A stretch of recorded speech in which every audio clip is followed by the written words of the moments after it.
What is up, guys? Today we have one more day in Savannah, Georgia. Savannah, Georgia. I've been here for the weekend. I shot a video the other day of the food tour that I went on. I hope you enjoyed that. And guess what? Right here, we're gonna go on a museum tour today. It's kind of a self-guided museum tour, but it's still a museum nonetheless. It's American Prohibition Museum here in Savannah, Georgia. Let's go in and see what it's all about.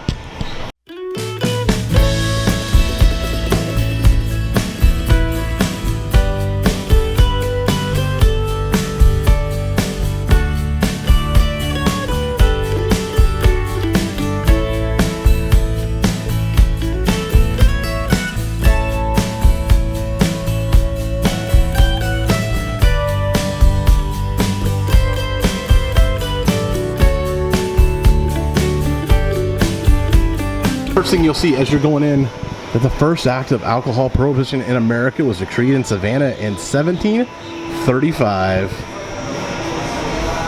Guess they like to drink a little bit here, do you think? Okay guys, we are inside, and the first thing we're going to run into is 1919, the year before Prohibition takes effect. This is kind of a self-guided tour, so we'll see what we see and kind of lead you along the way. But let's go. Doesn't this woman look angry? I mean, I think she's angry about beer and alcohol.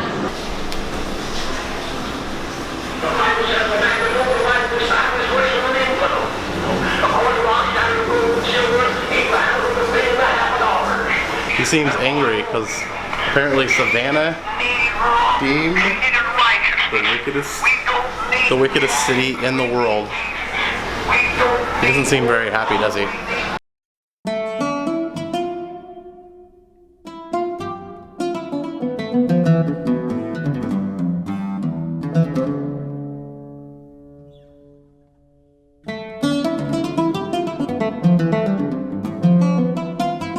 You can see here the political satire comics as I'll flip through those. There's several on the walls going up the stairs there.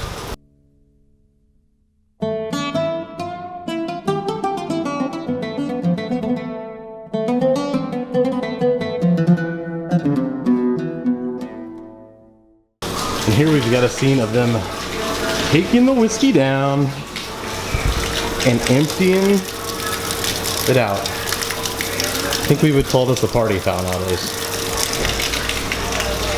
But they were serious about getting rid of the whiskey.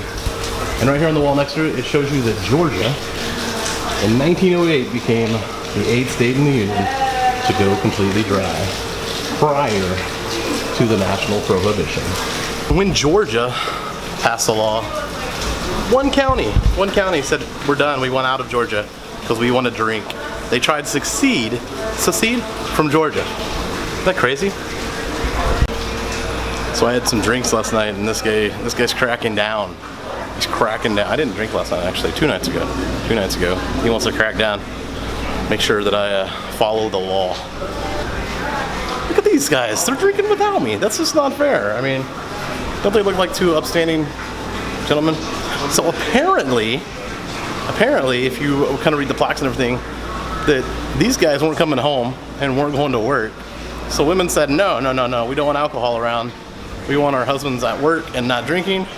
So they were the spur of the Prohibition movement.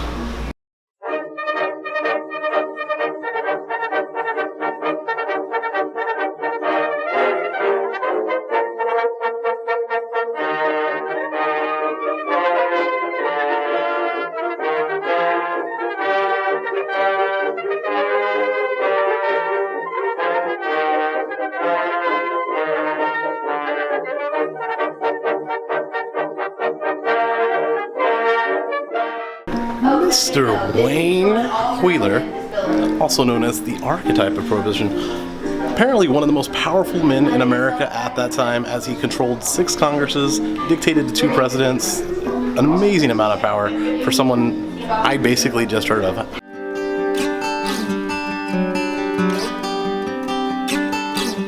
Alcohol has done nothing but bring an untimely death to thousands of our fellow citizens. But we'll see that it rests on un-American ideals and interferes with personal liberties. Moderation, Mrs. Stevens. That is the only American way forward. This is the hatchet woman, Carrie Nations. She used to tear apart bars, go in with her hatchet, axe up the bars, just to close them down. I think she might have been a little crazy. I don't know. That was her way of trying to end liquor in her area, or maybe across the United States as well, at that time. And apparently, Crazy Carrie, as I'm going to call her, wrote a book about herself. She was pretty full of herself, and the book was called The Use and Need of the Life of Carrie A. Nation. I think she might have been a little bit full of herself. One last thing on Crazy Carrie. Apparently, she was a shameless self-promoter. As you can see here, she had props that she sold, like souvenirs, axes, that when she toured, she paid for her axing of bars with her speaking engagements and her souvenir sales. And so, on January 17th, 1920, there was one true last call for alcohol, guys. It was the last call for alcohol, period, because it was getting banned everywhere. The deal is, though, buy it up as much as you can, because once it was in your house, it was yours to drink. So people fled out, got as much alcohol as possible when they could, and stored it away so they would have it in their homes ready to go, so they didn't have to worry about going down to the bar and getting any, because you couldn't anymore. And as you can see here, the preacher that we saw downstairs, Billy Sunday, he passed away one day before his goal of getting Prohibition went through. He passed away one day. He never saw Prohibition, but he got it there. With Sunday's passing, also Mr. John Barleycorn, which doesn't sound familiar, but he was a fictitious character that represented the death of alcohol. They also had a funeral for him, or alcohol, as it would be. So apparently the true cost of banning alcohol and liquor in America was jobs. Lots and lots of jobs lost and tax money, as the year before it was the first time they passed a income tax law, because they needed to replace all of the taxes that were getting charged by alcohol. A lot of people had to change business, apparently, and do different things. Some people just went out of business. Apparently, companies like Yingling were making ice cream during the period.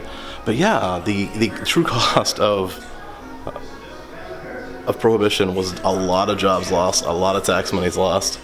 Just everything kind of declined at that time because no one was spending that money and none of the taxes were coming in. Some places, 75% of their tax revenue was from alcohol.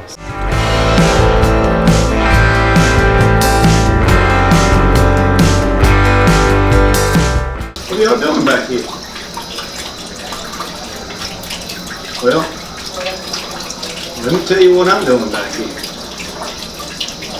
Making moonshine. That's right. Carrying on a family tradition here. Times is hard back here. They had to do it. They had to make moonshine to make ends meet. This is the way of life. This is just a family heritage and a tradition. Prohibition says you can't make alcohol in no way. I was great for the moonshiners. That business is booming here. It took off like crazy. I've been working this deal day and night. You see that burgle mash right there? It's about ready to run. You get caught with that 120 proof, you'll pay a fine. You get caught making that moonshine with that steel right there, you go to jail. I better cut this later. Apparently business wasn't hurting for everybody. As you can see, the moonshiner back here we just saw, he was selling a lot more moonshine. Walgreens and Coke also took off, skyrocketed at that time. Walgreens was allowed to sell prescription whiskey, and obviously people were getting as much prescriptions as they could. I would almost say sort of like medical marijuana nowadays. How you go in and get the prescription and are allowed to partake. Whiskey was that way. And Coke also used this opportunity to put themselves in the mainstream, which I've been to the Coke Museum in Atlanta, and if you see the recipes and stuff behind Coke, it was more of a prescription thing sold in drugstores back in the day. Maybe not so much prescription, but it was made by a pharmacist, and is obviously highly addictive in and of itself. Well, it became quite popular to make your own homemade brew in the day because it was just easier to get by with. Places started selling more of the materials, the hops, the yeast, the copper, all of that stuff that would go along for helping make your own. As well, if you wanted to make wine, there was a how not to list on packages of grapes back then. As well, if you were going to be breaking the law, the best way to do it is to conceal, which apparently all of this stuff in this cabinet here are flask. Ways to hide your alcohol.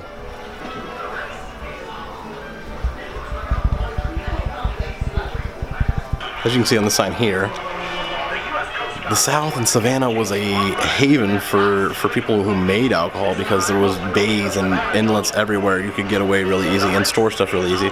So the Savannah area, which is where we are and where this museum is, was kind of a safe haven for people who were making moonshine and making illegal alcohol. Here, right here, you can see a boat, one of the boats they called rum running boats, that they use to access those channels and canals and get away from people or hide things of the alcohol sort. As well, this also boosted, as you can see all of this memorabilia here, these guys behind me, boosted the mob scene, the crime scene, the mod car, all this stuff. This Prohibition era boosted the mob scene as they were running alcohol and making tons of money off of illegal alcohol, and causing plenty of gang violence, like the St. Valentine's Day Massacre in Chicago with Al Capone, things like that the mobsters were booming in this time period.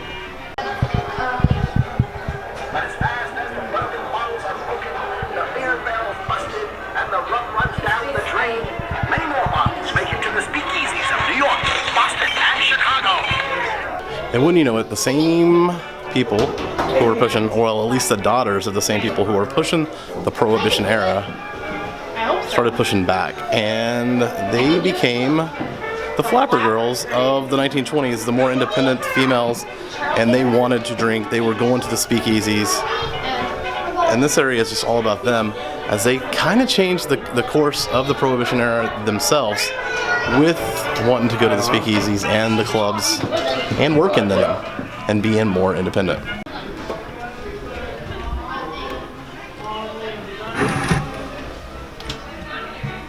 What do you want? Who sent you? We want the Shad Martilla. And with this, the era of the speakeasy started. Just a nice little place to get away that no one or everybody probably knew about. But you got to keep it secret because no one wants to get caught at the speakeasy.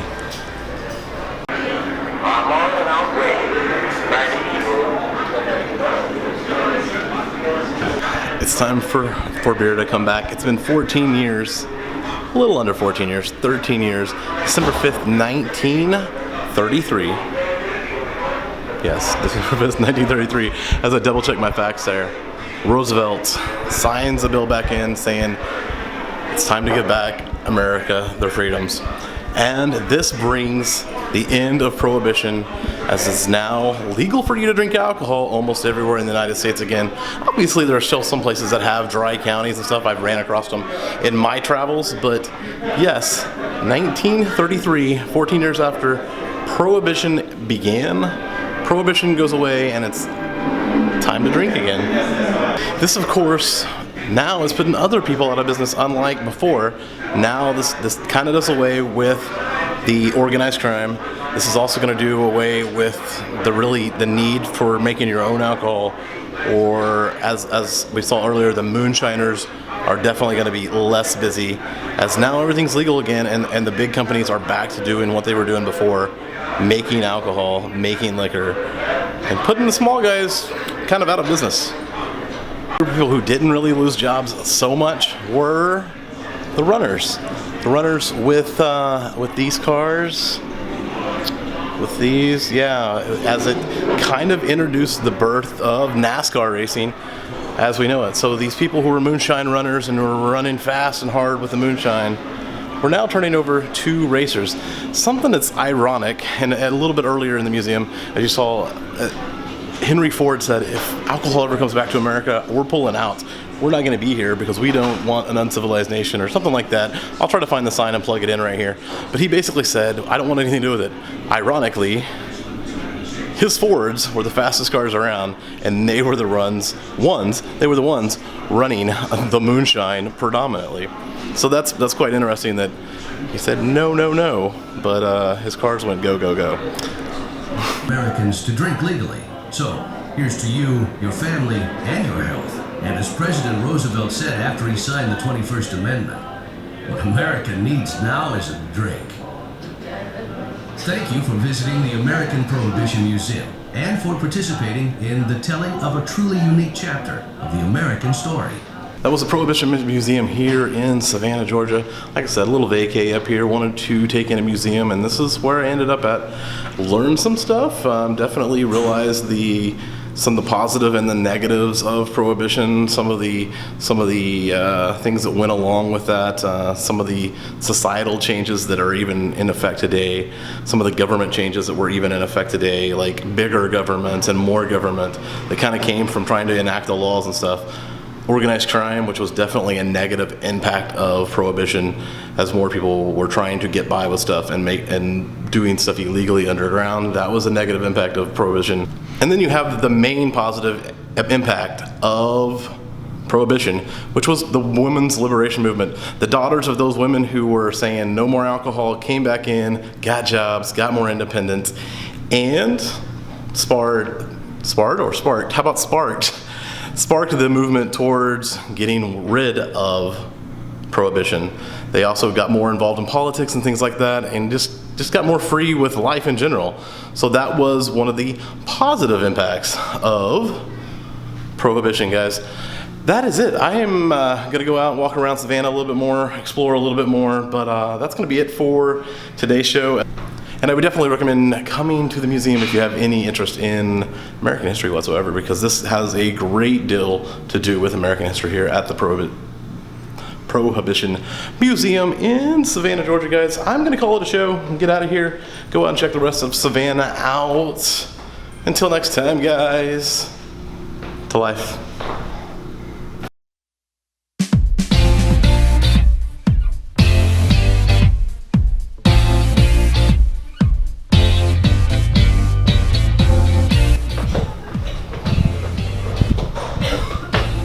Hey guys, it's kind of like Disney here. It exits straight into a gift shop.